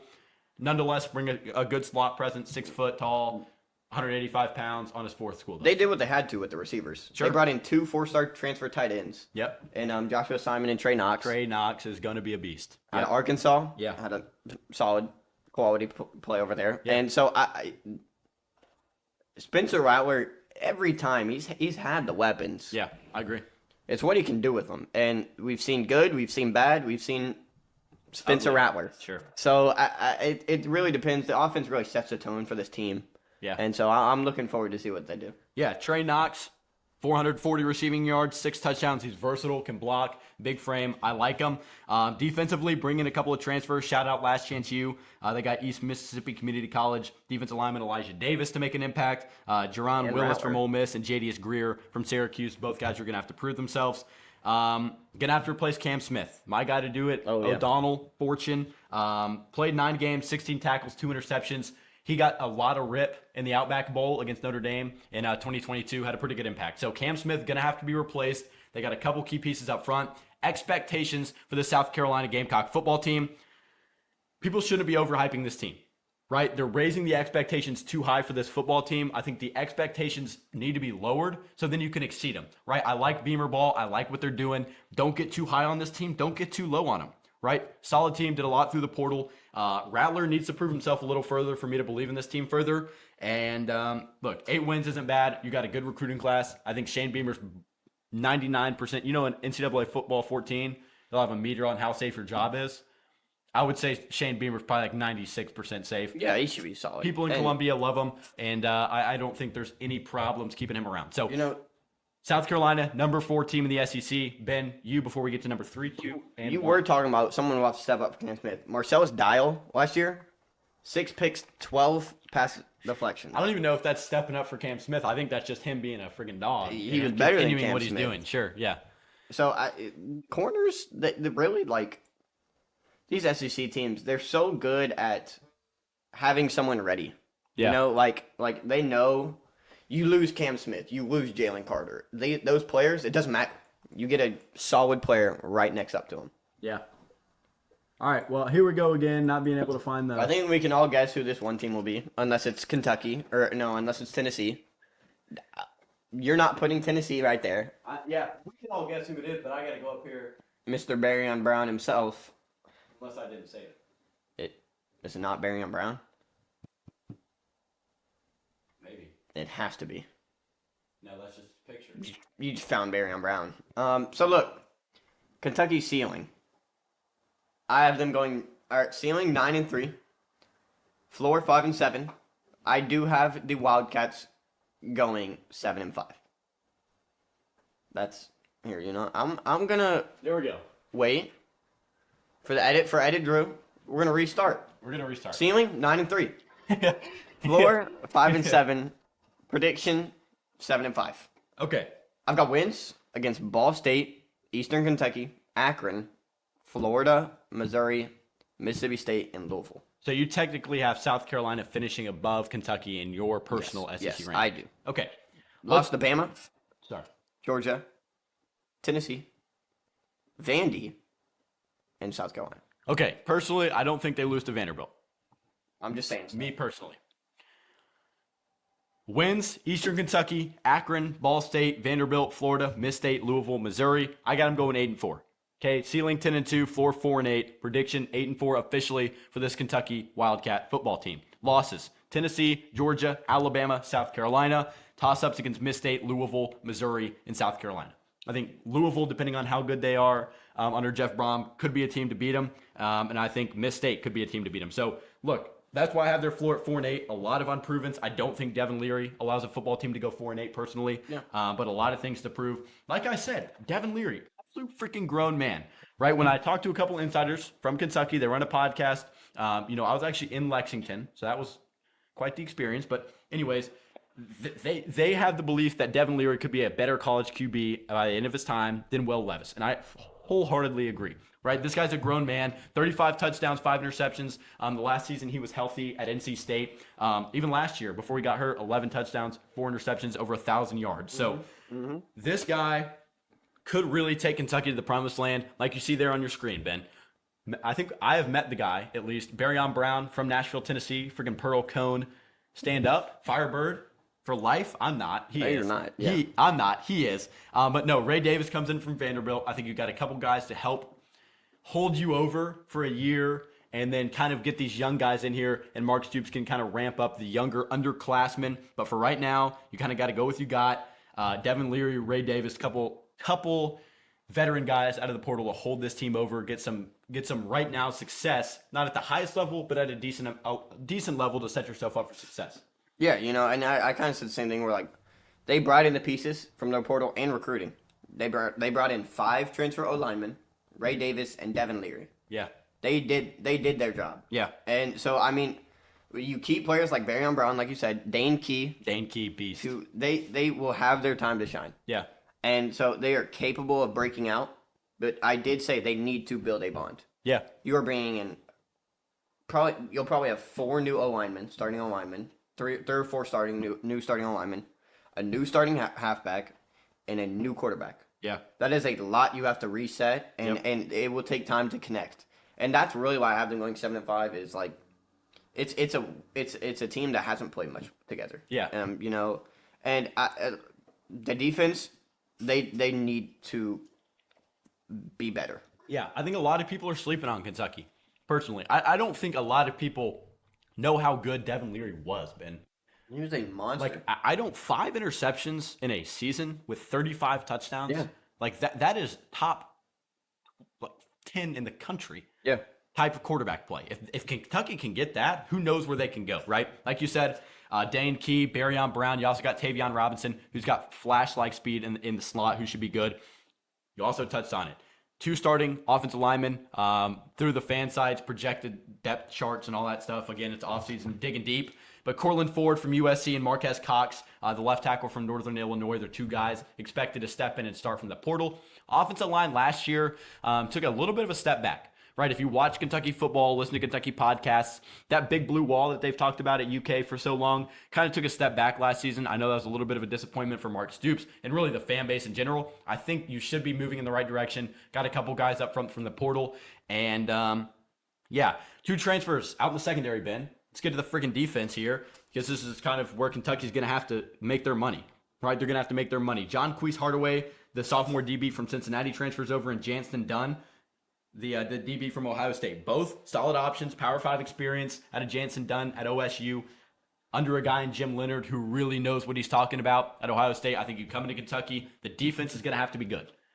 Defense is going to have to be great for Kentucky to reach their ceiling of 10-2. Yeah. And if you don't do that, you're not really going to be able to compete in the SEC with a bad defense and a mid offense. Keyshawn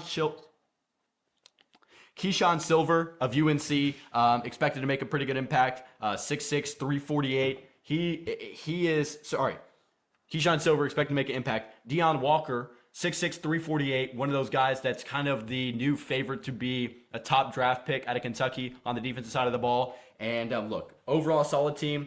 Really like this defense. I like the front. I like the front on defense. Yeah.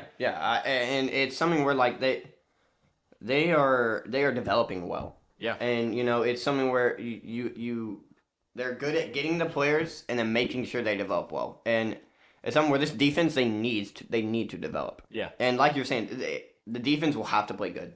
Mm-hmm. Your offense can play good, but when you're in the SEC, you need to play good on both sides of the ball. Yeah. To win games. Yeah. And so it is key for this Kentucky team to get defensive pressure and play good in the secondary. Yeah. Expectations for the Kentucky Wildcats, right? Take advantage of this veteran talent that you have for this 1 or 2 years, right? Devin Leary's probably not going to come back in 2024 to play quarterback at Kentucky. So take advantage of his presence, take advantage of his good QB to intercept, TD to interception ratio that you're probably going to get out of him. Take advantage of some of these veteran O-linemen for the next 1 or 2 years, because what Mark Stoops has done is taken veteran guys, stitched what they were missing, and then has brought in guys behind them to kind of continue to grow their program up, right? They're not really young this year, but they're going to be really young for the next 1 or 2 years just because of the portal class they brought in here in 2023. So top 40 class in 2024. You got some key skill players as depth right now. You got to take advantage. So hold over year for the young talent where you can kind of start pushing for an SEC title, raise the ceiling up a little bit, and all that good stuff. So expectations for Kentucky, just take advantage of the veteran talent. Don't regret bringing these guys in. You know what I mean? Try to guess how many rushing yards Will Levis had last year. 12. Well, it's in the negatives. Negative. Well, Devin Lears was in the negative too when I looked. Negative 28. Negative 107 That's bad. on 72 carries. That O-line needs to help. We talked about it. Will Levis. We thought he was we were hating on Will Levis, and it was very much because he had no time. Yeah. He had no That time. O-line. That O-line. It was I'm the telling you. O-line. Yeah. So their O-line needs to step up, earn Devin Leary time, who has previously been injured. They need to earn him time and let him play. Get him his back game. in the role. Yeah, get him back in the role. Let's go to the number 2 team in the SEC East, in our humble opinion here, Ben. I think it's just the right way to go. The Tennessee Volunteers. The Tennessee Volunteers, my team. Alvin Kamara right here, right behind us. Ceiling 12. Good thing he's not. I was gonna make a joke. I shouldn't say that. Yeah. Good thing he's not. I'm not gonna say that. I love my boy Alvin. Great player. Ceiling 12-0, floor 7-5. Prediction for me 12-0. 12-0. Yeah. Just kidding. Yeah, say Prediction what you gotta say. 10-2. Prediction 10-2. Wins at Austin Peay, Virginia, UTSA, although that is a huge trap game. Florida, South Carolina, Georgia, Kentucky, UConn, Missouri, Vanderbilt. Losses to Texas A&M and Alabama. Losses to Texas A&M and Alabama. My toss-ups, South Carolina, Georgia, Alabama, Texas A&M. Ben's not happy. On what planet is Tennessee beating Georgia? A lot of planets. At your highest, you didn't even have a chance against them last year. They were at their highest. We were at our highest. They have gone down. We have gone down. We haven't seen either team Exactly. play. So it's exactly the same What game if as last Carson year. Beck sucks? What if Joe Milton sucks? There's too many what ifs to say we that. have seen Joe Milton over 1,000 yards and 10 touchdowns in like 6 games. We haven't seen Carson Beck do much except throw the ball against TCU, who clearly couldn't compete with that offensive line. We've seen Carson Beck play against Vanderbilt. I'm not saying he's going to be bad. I think he could be solid. But Georgia, Tennessee, at Tennessee, at Tennessee is not a game to be slept on, in my humble opinion. All right? At Elend, you saw the freaking Georgia offensive lineman coming out and say, Yeah, Tennessee is the hardest place to play yeah. they've ever been. I like Georgia to beat them. I do not like Georgia to go out and beat Alabama. I mean, sorry, I don't like Tennessee to go out and beat Alabama. Perspective will probably be different when OU is in the SEC. You know, like there's a shot. You know, like if OU's playing Bama, like if you said that right now, you think Bama's for sure. But like as an OU fan, you know, like Yeah, exactly. I think So I know anybody what you're could say getting at. maybe Tennessee beats them. I have That's a top ceiling- 15 matchup. Ceiling 11-1, floor 7-5, 9-3 is the prediction. You said that last year, and we went 10 and freaking 2. We went 11 and 2. I think you said 8 and 4 last year. Yeah, way different team. Way different team. Is it though? Wins against Virginia, Austin P, Florida, UTSA, A&M, Kentucky, UConn, Missouri, Vandy. Lost to South Carolina, Bama, and Georgia. Now I will say, out of conference, I think y'all could have done better. What do you mean? I know you. Like, I know you think that like you're out of conference is like not as. It's not Alabama A&M every game, but I think you could have done better. I think we have the hardest seen- out of conference schedule of any team in the SEC East. You want to look back? Florida, Okay, Florida. Okay, okay. Sorry, Florida. Who else? LSU, but that's not an They're SEC not in the East. East. But I would say South LSU. Carolina plays North Carolina, Furman, and Jacksonville State. Missouri Carolina plays is- South Dakota, Memphis, and MTSU. Who do you play on any level like that? And Vanderbilt plays Hawaii, Alabama A&M, UNLV, and Wake Forest. Florida plays McNeese State, Charlotte, and Utah, and Florida State. So I will give them the benefit of the doubt. We play Georgia's is so easy. But look, UTSA, top 25 team in college football. Virginia, Power 5 opponents. Something But that a you lot of said other teams had can't say. potential to go- They suck. They suck. They're Okay. terrible. Okay? Austin P and UConn. UConn's bowl eligible. That's a bowl freaking team right now. Bowl freaking football team. I think y'all could have done better. Losses to South Carolina, Bama, and Georgia. Okay? Look, Elaborate. Look, South Carolina, I already said it, you know, but Georgia, I think Bama and Georgia, look, I think you have a better shot against Bama than you do Georgia. Except, isn't it at Bama? Yes. Maybe not. Maybe not. But Oh. Man. Oklahoma's really rocking it. I didn't say anything about tough out of OU's. conference schedule here. I said Arkansas it because- State, SMU and Tulsa. SMU could be a good. I said it because you were talking about how the out of conference is not that easy. It's not easy at all. We could lose 2 games out of that. One. Okay, I don't think we lose to Virginia, but like, they're a Power 5. You got to give them some respect. I'd take UConn over Virginia. You think UConn would be Virginia? You said earlier this year that Virginia was an Virginia 0-12 plays in the team. ACC. UConn plays in the Independence. Still. Anyways, Look, I said Joe Milton coming in at quarterback will be something new for a well-ran offense. sure. I said Brew McCoy should have the ability to step up. Him and Squirrel White as a receiving duo have the ability. Jabari Small and Jalen Wright can head a good backfield duo. Tennessee has the stuff they need on offense. I said the main problem for this team is secondary. I think our secondary got better. Let me talk. Look, we know about Aaron Beasley on the defensive line. I said you bring in Gabe Jude-Jally from He BYU. sucks. He stinks. He was like a 4-star. He's poopy caca. He was like a 4-star. He got roasted by the DBs at UConn. He got well, roasted. he fits in with Tennessee. He got roasted by UConn's quarterback and wide receiver. You when bring he in was at some Vanderbilt. good cornerback recruits, but they will need to see early action because they're young. Yeah, they are. They're young, and so they need to see early action, adjust quick to anything to make it anywhere possible for this team to be a college football. Sure. Bunch. I could have seen this coming, this little back and forth here, but in all seriousness, I do think Tennessee's a 10-2 team. I think you could maybe switch out the Georgia and A&M game. I think A&M gets us in the perfect time, and I think we are able to beat Georgia. Nobody on that roster is going to come in sleeping on Georgia. People on this roster are going to come in sleeping on A&M. Okay? That's my take on that. Let's get to the actual roster. Joe Milton literally makes or breaks this team. If Joe Milton sucks, we are not going to be a very, very good football team. You never know. Nico, maybe, but we're putting him in an unfair position, throwing him in his freshman year when he needs for when he needs a year or two to develop, right? Like we saw against Clemson, like we saw against Vanderbilt, he has the potential to be really good. I won't mention it again, Ben, but 1,000 yards and 10 touchdowns in a couple games. Now, new offensive coordinator for Tennessee, obviously Alex Golish is in Tampa with USF, so they bring in Joey Halsley. I think he should be fine. I think Josh Heupel is really the monster behind this, behind the mask here at Tennessee, and I think he should be fine. Wide receiver core. certainly revamped for the Vols. No Jalen Hyatt, no Cedric Tillman, obviously. You bring in Dante Thornton from Oregon, and you bring up Squirrel White, Brew McCoy, and Ramil Keaton to all be kind of, those are your 4 key wide receivers. The White Milton, the Squirrel White Joe Milton connection in the Orange Bowl in 2022 was electric. I don't think that stops. And honestly, defensively, Tennessee returns a lot of playmakers in the secondary. That's Terry McDonald, Warren Burrell, Jalen McCullough, Kamal Haddon, Danico Slaughter, Christian Charles. I will say Christian Charles got absolutely worked in the Alabama game. Okay, so he's got to get better. Like you said, you bring in Gabe Judy Lawley, needs a lot of work. Hopefully, just sees a little bit of time, kind of continues to develop. Linebackers are going to be good, dude. Aaron Beasley, not to mention Arian Carter and Keenan Pili, the transfer from BYU, grew up in Provo, Utah. Came over to BYU. Now he's transferred to Tennessee. You got to replace Byron Young. You got to replace Omari Thomas. Excuse me. You have Byron Young. You have Omari Thomas. You have Aaron Beasley. Could develop into the next bunch of NFL players on this Tennessee defense. I like Rodney Gardner. I like Tim Banks. I think this Tennessee defense makes up for the little bit that the offense lost heading into 2023.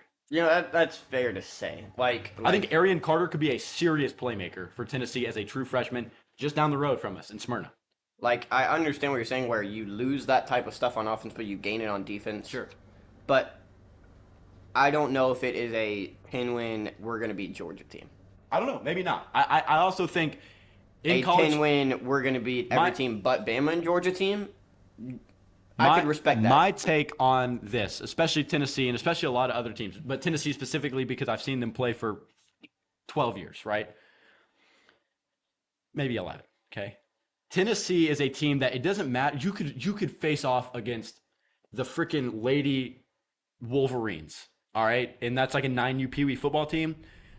No one, like, it just depends on where you get them, especially in college football where anything can happen. You can line up and be, tat for tat, tit for tit.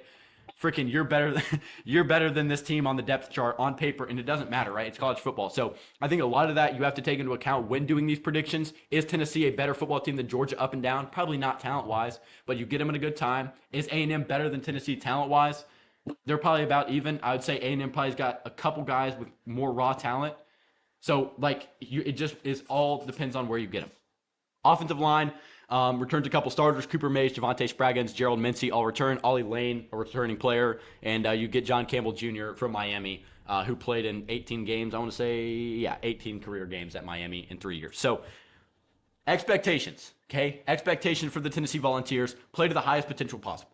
If we get out on the field and we see that this team doesn't have the talent to win 11 or 12 games, I think we're going to get a little bit more because it's Josh Heupel. I like his offense. Right, but they lost 5-6 guys to the draft, so they're not going to come out 110% just like last year.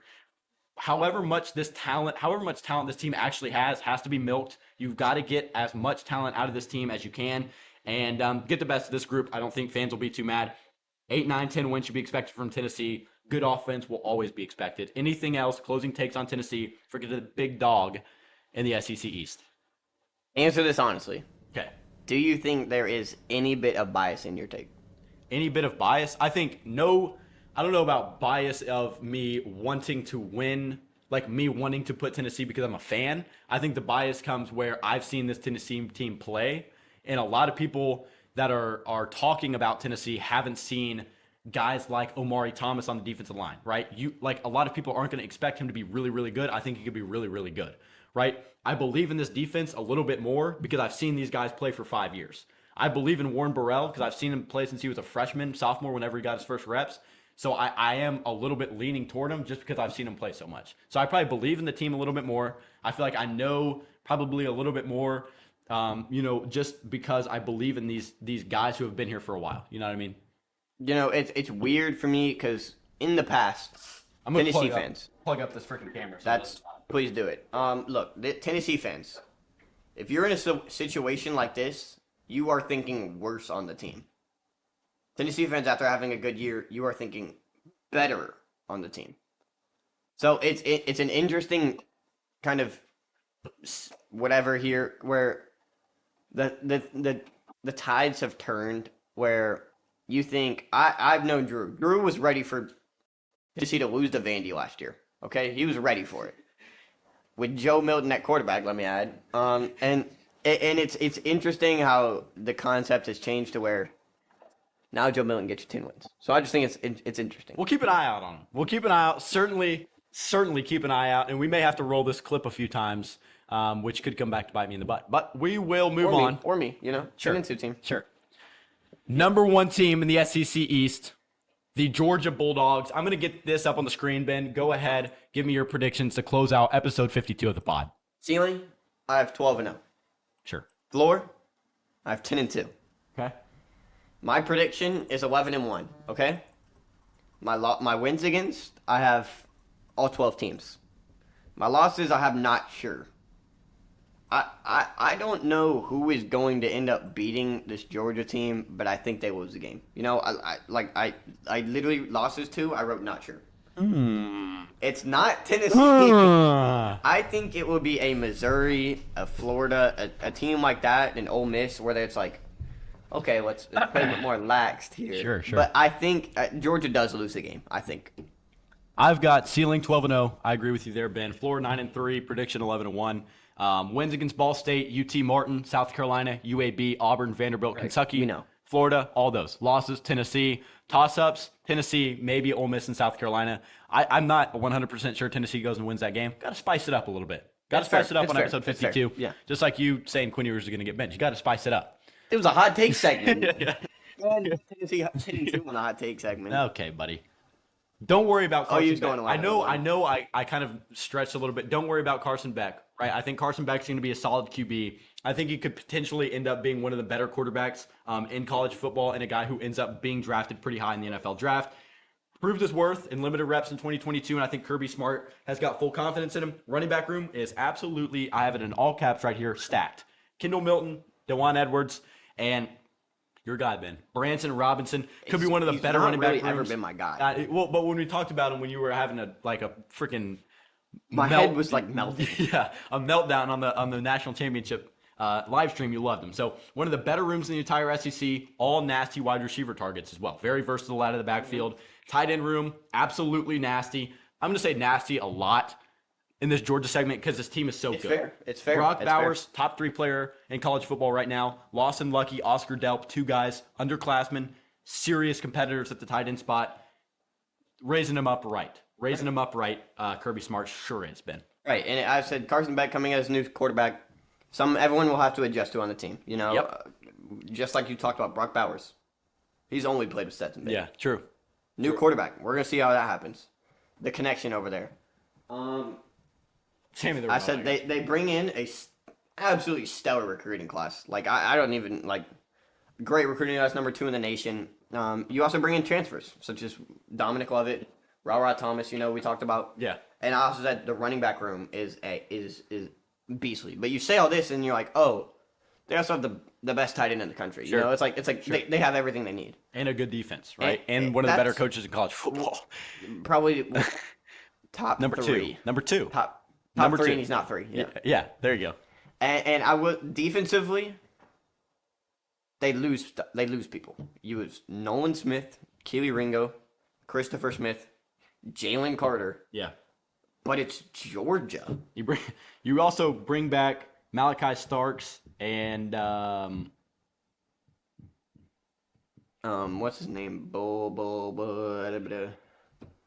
And Von Bullard. It's literally like they know what they're doing to a whole different extent. It's like, okay, you lose Jalen Carter. Here's another 5-star defensive tackle who's an absolute monster. So this Georgia team, Kirby Smart plays his cards so well, and it's just something where I cannot see them being a bad team. Yeah, I mean, look, wide receiver room, you touched on it. I won't go too long on it. Dominic Lovick, Ra Thomas, Marcus Jack Saint, and Ladd McConkey returned. 2 guys who combined for probably 1,100 yards and 16 touchdowns last year. Ladd, I forgot about Ladd. Ladd is the guy. The lad. Yeah, love Ladd McConkey. Entire offensive line really stacked. I mean, honestly, this whole each and every position group on this team stacked with 5 stars, stacked with competitors, stacked with absolute dudes in Georgia, in their program, in their organization. The Bulldogs expected to make another run, right? Expected to make another run. Like I said, Javon Bullard, Malachi Starks, 2 key returners, Smoke Bowie, a guy out of the portal who comes over from Texas A&M, and he was pretty quiet at A&M. Didn't make a lot of plays, but he had 3 tackles, 1 pass deflection. Should be kind of developed further under Kirby Smart in what is one of the better, if not the best defense in all of college football. This team could potentially three-peat, Ben. You know, you hate to say it, might not, probably won't happen, but they could three-peat. Like a lot of things could happen, and this is nuts. We're talking about a team three-peating in the college football playoff. This wide receiver room Nasty. is It's disgusting. disgusting. You lose a Donai Mitchell, AD Mitchell, Yeah. and you get Dominic Lovett, Robert Thomas. You know someone I was looking at, Lai McConkey. You know someone I was looking at? Arian Smith. Sure. I vividly remember the Arian Smith touchdown against Ohio State, where it was Oh, like yeah. the 80-yarder, Yeah. and it actually flipped the game. Yeah. He's yeah. a speed demon, and like literally, there's no weak spot on this Georgia team. Sure. And- Well, the law is the weak spot of this Georgia team. It's usually once they get past Georgia. Sure. Yeah. I mean, I have it right here. No reason to doubt this team except the legal trouble. I don't think it's a problem. I think Kirby Smart will keep it under control. And it obviously is not good for the program. They need to stop. Kirby Smart needs to get it under control. I think he will. I think Kirby Smart's got a handle on It's this not program. affecting players' decisions at all. Sure. They're on a absolute heat trail recruiting right now. Heater. And yeah, expectations for this Georgia team, closing it out. This team's expected to be in the college football playoff. But if they're not, I think it will surprise people. The overall, I feel like people won't even be too mad about it.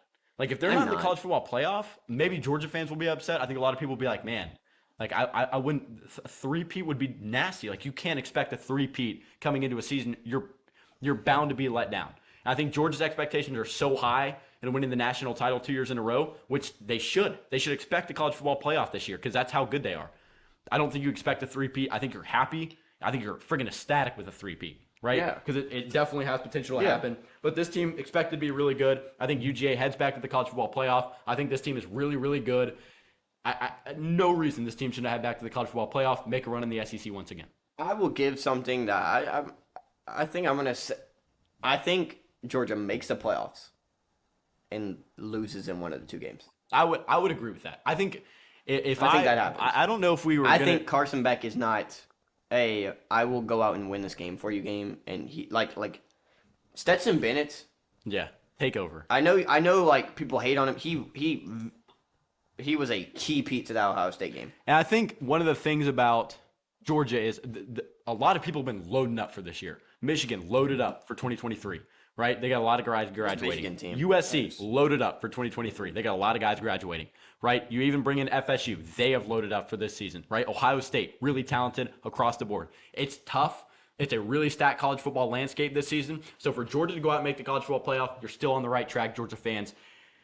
Don't worry about it. No worry. Right? No worry. Don't worry about it. Ben, we have done it. Another Southern Boys Sports Podcast episode under the belt, episode 52. If you're watching to the end of this, I can't tell. I think it's an hour 40. An hour and 37, yeah. We're absolutely freaking rolling here. If you're watched till the end, no reason not to give us a 5-star review on Spotify or like and subscribe over on YouTube. Follow on Twitter. Trying to get to 300. I think we're 8 away at @so_boy_sports. Follow on Instagram at Southern_boy_sports pod. Follow us on Threads as well if you don't mind. Looking to get over on TikTok. I think we got a couple videos going up over there pretty soon. And we just put up a reel of our SEC West expectations, kind of a mix, a montage of the best moments from episode 51. So you want to get things like that, you'll get a post notification, every time another episode comes out of SBS. So keep an eye on the Instagram. Make sure to go follow over there. It's on the screen if you're watching on YouTube, and it will be linked below. Another reminder, code SBS15 at universitytraditions.biz for 15% off. Code SouthernBoys at laststandhats.com for 10% off. 5-star review, like and subscribe, and make sure to go over there and follow. Ben, any objections before we close it off? Big shout out to OBS, though. Huge shout out to OBS. They're doing us right here. It Great looks a episode. lot nicer. I do. And, I enjoy the quality. Yeah. I think the video quality looks a lot better. Yeah, I would agree. And look, we're ready. We're ready for college football, baby. We're ready. We're ready. I started We're off ready by to saying keep that. on hammering out these videos. Sure. We're ready. We're ready. We're going to bring you a new I'm trying to do 2 a day.